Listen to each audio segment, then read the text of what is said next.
than any MFLIC organization that's out there. Of course, it's cheaper.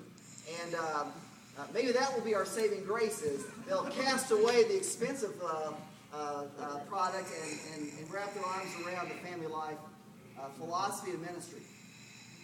Okay, so that was the one-point sermon. There's a team here. Now, I'm trying to think, though.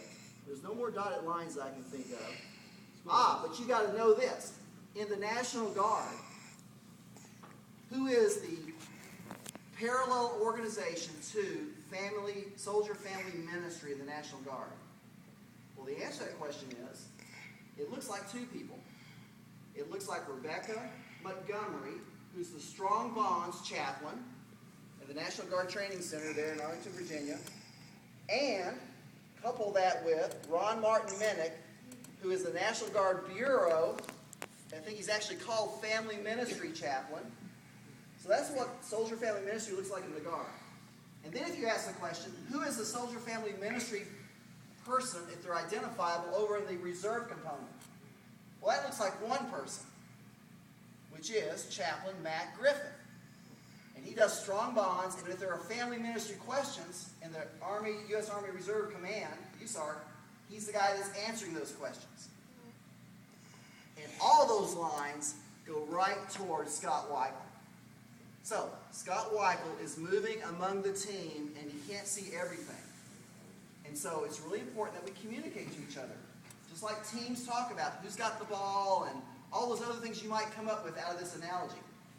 But my point is this, it's a team sport.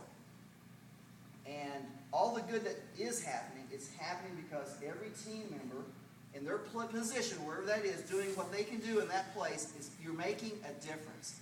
And that is what I've had the privilege of watching and coming to realize is how big this is. It's huge.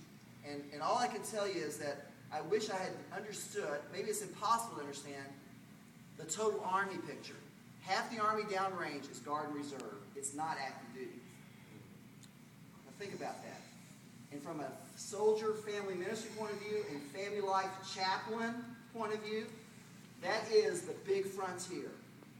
And so that was what makes me excited about how Dallas Faith fits in this whole picture. History is being made in lots of different ways throughout the total Army. And my theology says that God was working before we showed up, and He'll be working as we leave. And that excites me because I had the privilege of seeing the reflection of what God is doing because I saw Him working through you in your far-flung places. So, I just want to say thank you.